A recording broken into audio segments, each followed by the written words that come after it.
The Pilgrim's Progress in Modern English, Chapter 10. Then Christian turned to his companion and said, "Well, my dear hopeful, it seems you and I must walk on alone once more." And so I saw in my dream that they continued walking steadily ahead while ignorance hobbled along far behind them. Christian: I truly pity that poor man. It will undoubtedly go badly for him in the end. Hopeful: alas, there are so many like him in our town, whole families, even entire streets of them, and many of them call themselves pilgrims too. And if there are so many in our area, how many more must there be in the place where he was born? Christian: indeed, the word says, "He has blinded their eyes, lest they should see." But now that it's just the two of us, what do you think about people like him? Do you suppose they ever feel convicted of their sins, or fear that their spiritual state is dangerous? Hopeful: well, why don't you answer that yourself? You're the elder here. Christian: all right then, I think sometimes they might feel such convictions, but because they're naturally ignorant, they don't understand that these convictions are actually for their good. So instead, they try desperately to suppress them and stubbornly continue flattering themselves in the ways of their own hearts. Hopeful: I believe you're right. Fear can do a great deal of good. It often sets people on the right path when they begin their pilgrimage. Christian: without a doubt, it does, if it's the right kind of fear. The word says, "The fear of the Lord is the beginning of wisdom." Hopeful: and how would you define right fear? Christian: true or right fear can be identified by three things. 1. Its source. It comes from saving convictions of sin. 2. Its effect. It drives the soul to cling tightly to Christ for salvation. 3. Its fruit. It produces and sustains in the soul a deep reverence for God, His Word, and His ways. It keeps the soul tender and cautious, making it fearful of straying, whether to the right or to the left, into anything that might dishonor God, disturb its peace, grieve the Holy Spirit, or give the enemy cause to mock. Hopeful: well said. I believe you've spoken the truth. Tell me though, are we almost past the enchanted ground? Christian: why? Are you growing weary of this conversation? Hopeful: no, not at all. I was just wondering where we are. Christian: we've got no more than 2 miles left to go through it. But let's get back to our discussion. As I was saying, the ignorant don't realize that convictions which cause fear are meant for their good. Instead, they try to suppress them. Hopeful: and how do they go about suppressing them? Christian: first, they believe that these fears come from the devil, though in truth, they're sent by God. And because of this, they resist them as if they were threats to their very existence. Second, they convince themselves that these fears are harmful to their faith. But alas for them, poor souls, they don't have any faith to begin with, and so they harden their hearts even further against these convictions. Christian: third, they convince themselves that they shouldn't fear at all, and as a result, they become arrogantly overconfident in their own state. Fourth, they realize that such fears challenge their pitiful sense of self-righteousness. And because of this, they resist those fears with all their strength. Hopeful: I can relate to this. Before I came to know myself, that's exactly how I was. Christian: well, let's leave our neighbor ignorance alone for now and turn our attention to another worthwhile discussion. Hopeful: I'm all for that. But you must take the lead. Christian: all right then. Do you remember about 10 years ago a man named Temporary? He was quite zealous in religion back then. Hopeful: remember him? Of course. He lived in the town of Graceless, which is about 2 miles from Honesty. He was neighbors with a man named Turnback. Christian, that's right. They even lived under the same roof. I recall that Temporary was deeply stirred at one point. I believe he had some sense of his sins and the consequences that awaited him. Hopeful, I think you're correct. My house was less than 3 miles from his, and he would often come to me in tears. I truly felt sorry for the man and even held out some hope for him.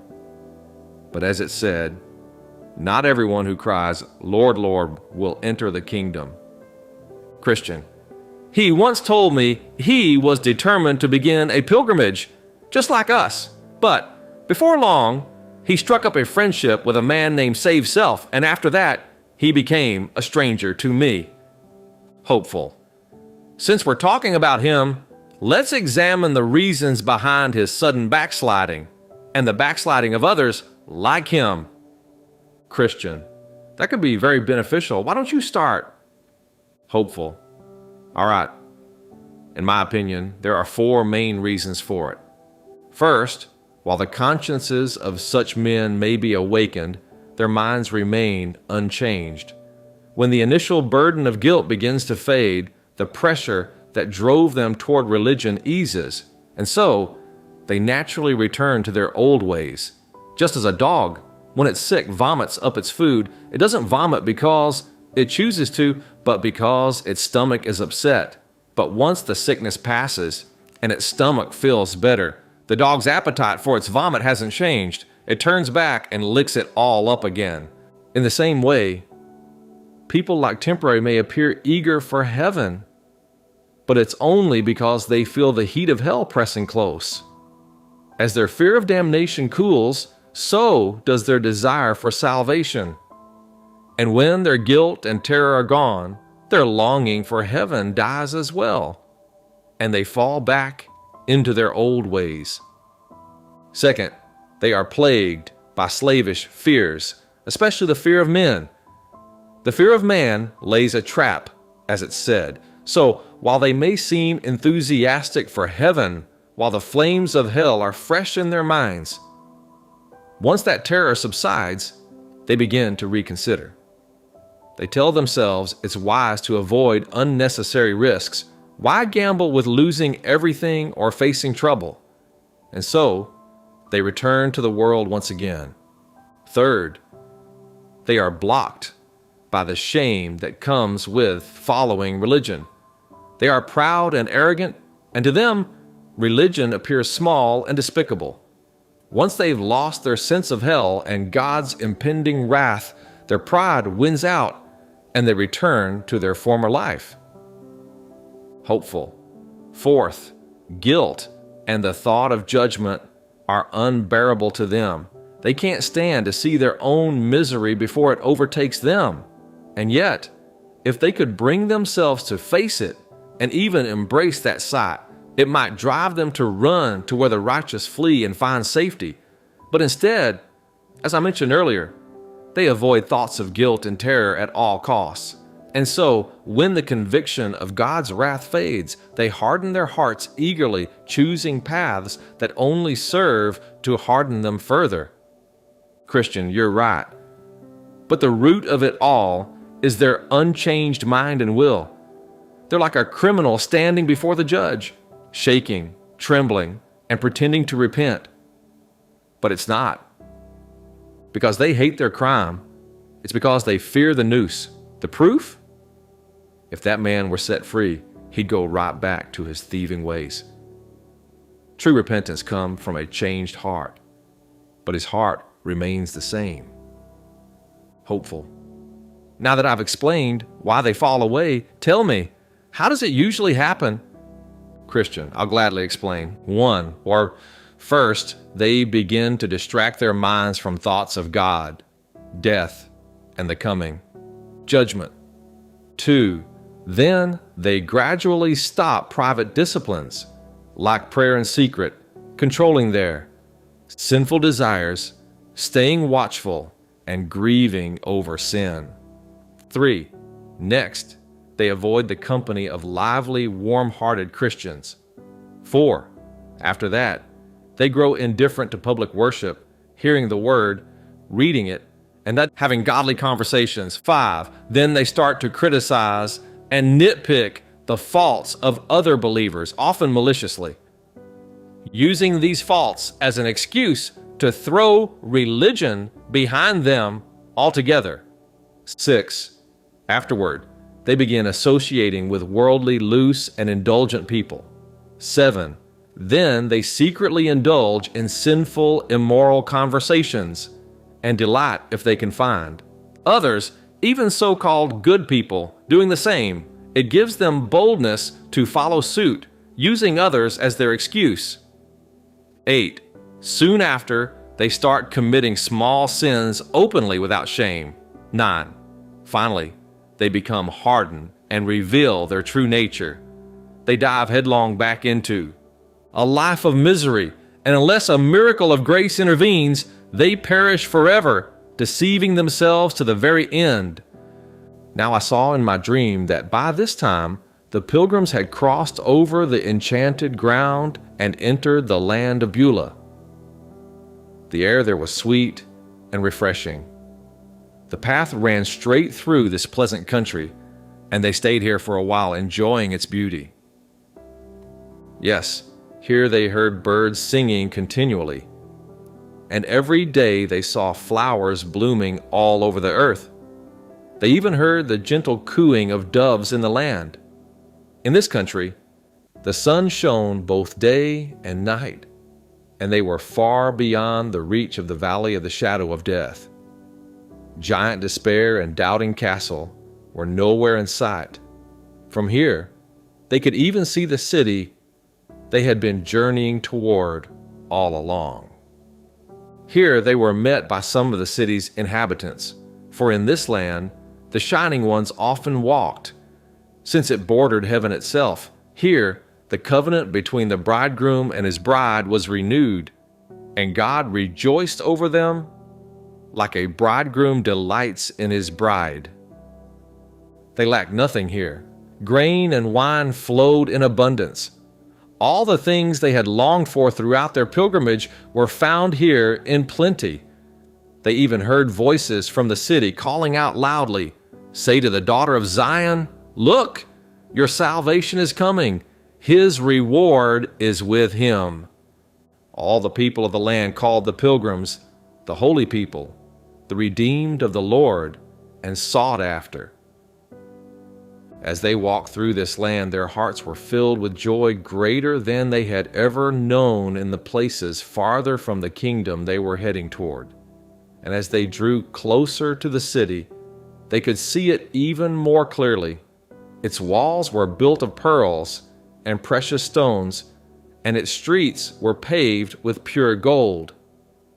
The city shimmered with such natural glory, reflecting the sun's radiant beams, that Christian was overcome with a longing so intense he became lovesick. Hopeful, too, felt the pangs of the same desire, crying out in yearning, "If you see my beloved, tell him that I am sick with love." But after some rest, and finding their strength renewed, they continued on, despite their hearts aching with love's longing. As they came even closer, they passed through orchards, vineyards, and gardens, their gates opening directly onto the highway. And as they reached these beautiful places, they saw a gardener standing there in the path. "Whose lovely vineyards and gardens are these?" the pilgrims asked. "These are the king's," the gardener replied with a warm smile. "He planted them for his own pleasure and for the delight of pilgrims." The gardener then led them into the vineyards, inviting them to refresh themselves with the king's delicacies. "Eat freely," he said, gesturing to the abundance before them. He also showed them the king's walks and arbors, places where the king himself delighted to dwell. Here they rested and slept peacefully. Now in my dream, I noticed something unusual. They spoke more in their sleep than they had ever spoken while awake throughout their journey. As I pondered this, the gardener turned to me and said, Why are you marveling at this? It is the nature of the grapes from these vineyards. They go down so sweetly, they cause the lips of those who sleep to speak. When the pilgrims awoke, they prepared themselves to continue their journey toward the city. But as they approached, the reflection of the sun on the city's golden walls was so dazzling, so glorious, that they couldn't look at it directly. They could only behold it through an instrument specially made for that purpose. As they moved closer, 2 men appeared before them. Their garments glimmered like gold, and their faces shone with a light that seemed to come from another world. "Where have you come from?" the shining men asked. The pilgrims answered, telling them of their journey, where they had stayed, the dangers they had faced, and the joys they had experienced along the way. The men listened attentively and then said, "You have only 2 more difficulties to face, and after that, you will enter the city." Christian and hopeful, their hearts lifted by this news, asked the shining men to walk with them. The men agreed, but added, "You must go forward by your own faith." And so I saw in my dream that they walked together until they came within sight of the gate. But between them and the gate was a river, deep, wide, and without a bridge to cross it. At the sight of the river, the pilgrims were struck with fear and confusion. "You must go through the river," said the shining men, their voices steady. "There is no other way to the gate." The pilgrims hesitated and asked if there were any alternative paths. The men replied, "There is another way, but it has only been taken by 2, Enoch and Elijah, since the foundation of the world. No one else will walk that path until the last trumpet sounds." At this, Christian's heart began to sink. He looked anxiously this way and that, searching for another option, but none could be found. Trembling, he asked the men, "Are the waters the same depth everywhere?" The shining men answered, "No. The depth will depend on your faith in the king of the city."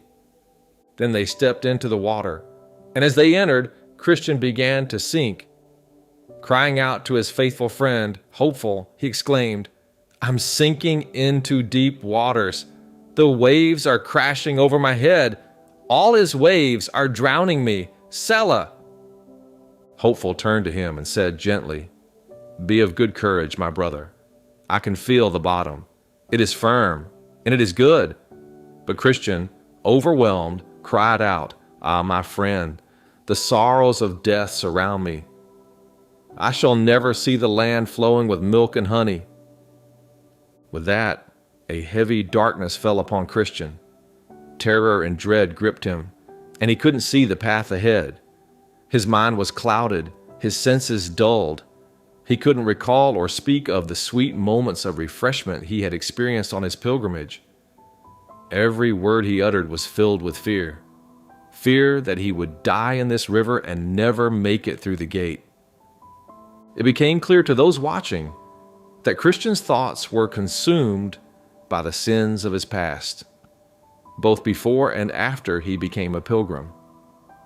Shadows of guilt loomed over him, and he seemed haunted by visions of hobgoblins and evil spirits.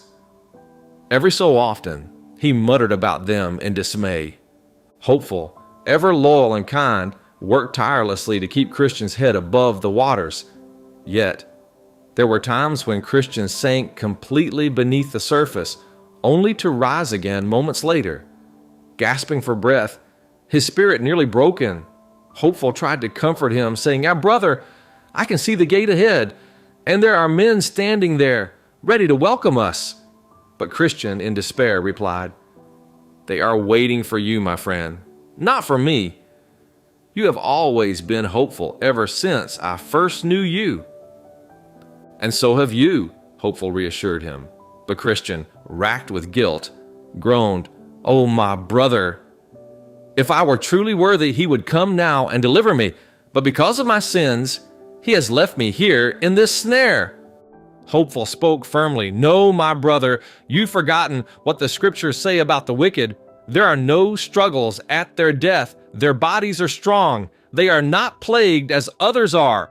These trials you face now are no sign that God has abandoned you. They are meant to test you, to remind you of the goodness you have received from Him before, and to urge you to trust Him even now in your distress." For a moment, Christian was silent, lost in thought. Then Hopeful said with conviction, "Be of good cheer, brother. Jesus Christ is the one who makes you whole." At that, Christian suddenly cried out with a loud voice, "Oh, I see Him. I see Him again. He says to me, 'When you pass through the waters, I will be with you, and through the rivers, they will not overwhelm you.'" From that moment, Christian and Hopeful both found renewed courage. The enemy, who had tormented Christian, became as silent as a stone. Soon, Christian found firm ground beneath his feet, and from then on, the river grew shallower and easier to cross. At last, they reached the far bank and stepped out of the water. There on the other side stood the two shining men, waiting to receive them. As the pilgrims approached, the shining ones greeted them warmly, saying, "We are ministering spirits, sent to serve those who are heirs of salvation." And so, together, they began to ascend toward the gate. Now you must know that the city sat upon a mighty hill, yet the pilgrims climbed it with ease, for the shining ones supported them, each by an arm. Their mortal garments, which they had worn into the river, were left behind. They emerged clothed in something new. Their steps were swift and agile as they ascended higher and higher through the clouds and into the sky. As they climbed, they spoke together with joy, marveling at their safe crossing of the river and the glorious companions who now walked with them. The conversation they had with the Shining Ones was about the glory of the place ahead. The Shining Ones told them, "The beauty and splendor of it are beyond words.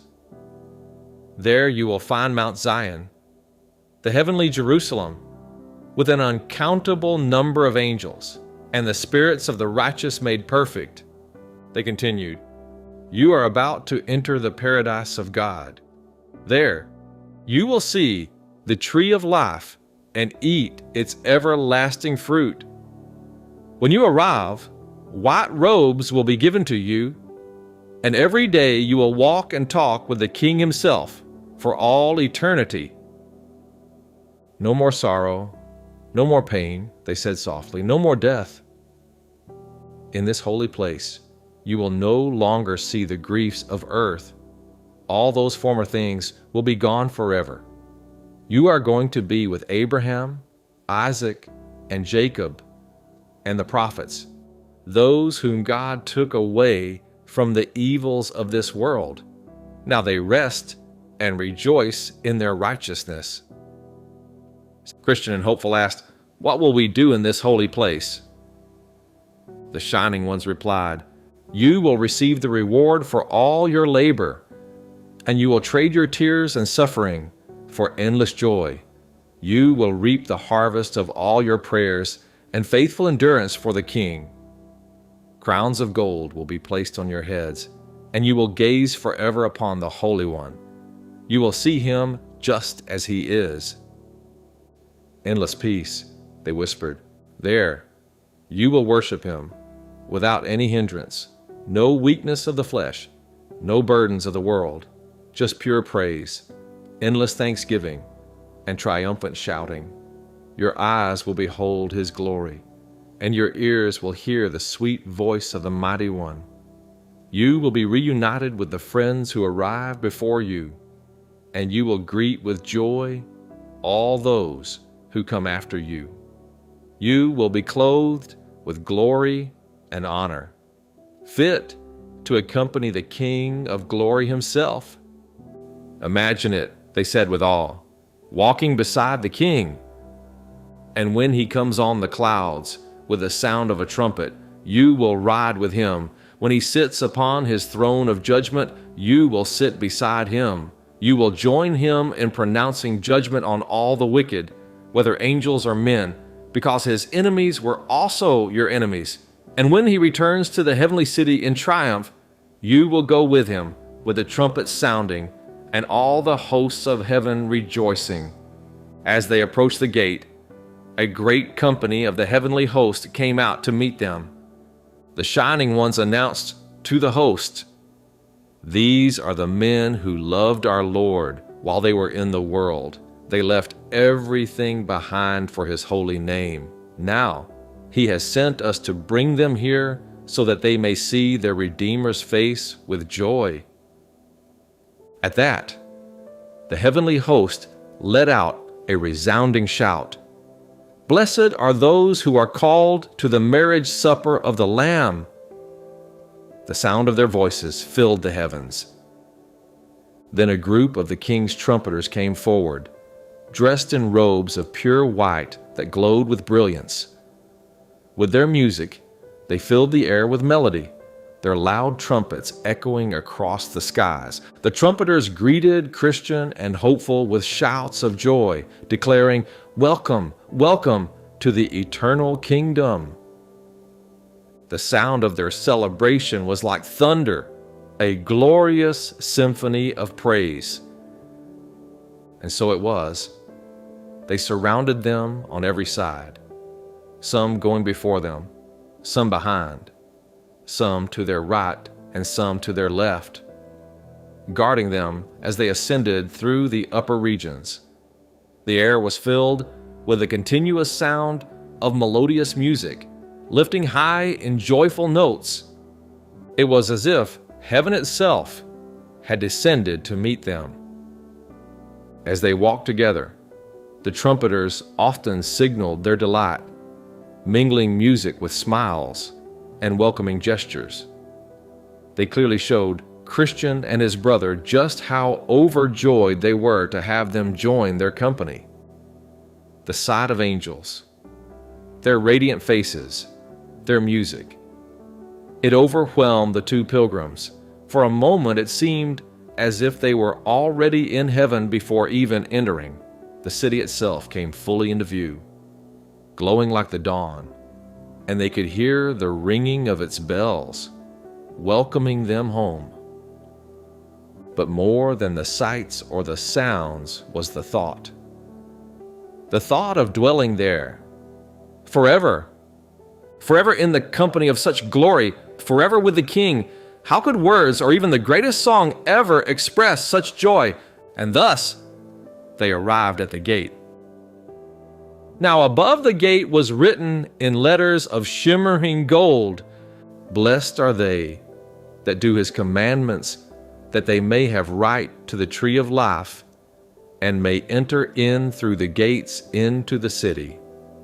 Then in my dream, I saw the shining ones bid them to call at the gate. And so they did.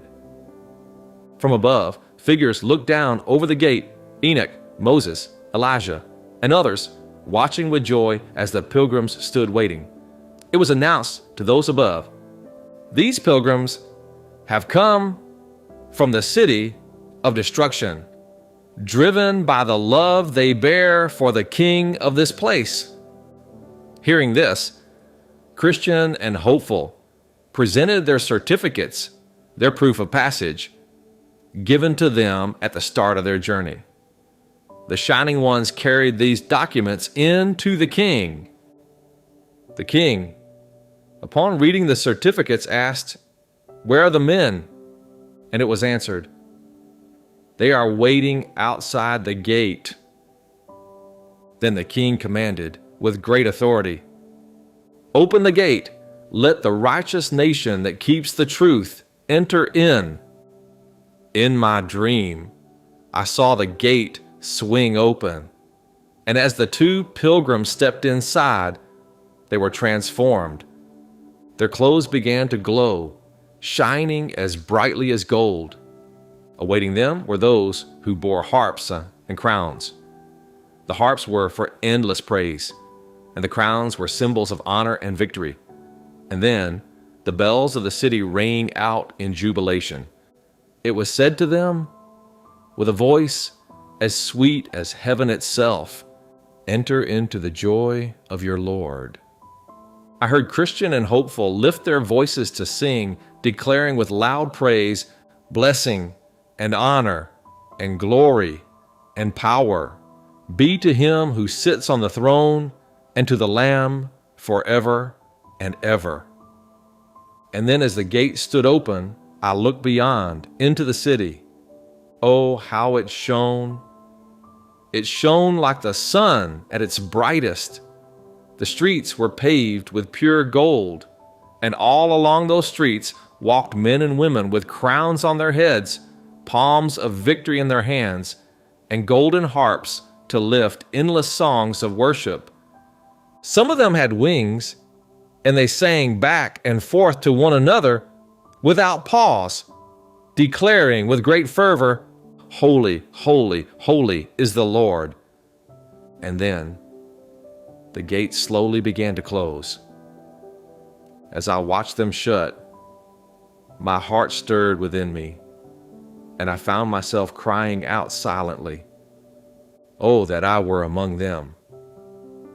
Now, while I was gazing at all these things, I turned my head to look back, and I saw Ignorance arriving at the river's edge. To my surprise, he crossed over easily, without facing even half the difficulty that the other two men endured. This was because, in that very place, there was someone named Vain Hope, a ferryman, who helped him across with his boat. So Ignorance, just like the others I'd seen, ascended the hill to approach the gate, but unlike them, he came all alone, and no one came out to meet him. Not even the smallest word of encouragement was offered. When he reached the gate, he looked up at the writing above it, then began to knock, fully expecting to be let in without delay. But the men who looked down from the top of the gate called out to him, "Where have you come from? And what do you want here?" Ignorance replied confidently, "I've eaten and drunk in the presence of the king, and he has taught in our streets." But then they asked him, "Do you have your certificate? We need to take it and show it to the king." Ignorance searched his chest, fumbling about, but he found nothing. Then they said, "Do you not have one?" But Ignorance stood there, silent. Not a word came from his mouth. So they told the king what had happened, but the king would not come down to see him. Instead, he commanded the two shining ones, the same who had escorted Christian and Hopeful to the city, to go out and bind Ignorance hand and foot. "Take him away," he ordered. And so they seized him, lifted him up, and carried him through the air to the door I'd seen earlier on the side of the hill. They opened the door and threw him in. Then I saw something terrifying, that there is a path to hell, even from the very gates of heaven, as well as from the city of destruction. And with that, I woke up. Behold, it was only a dream.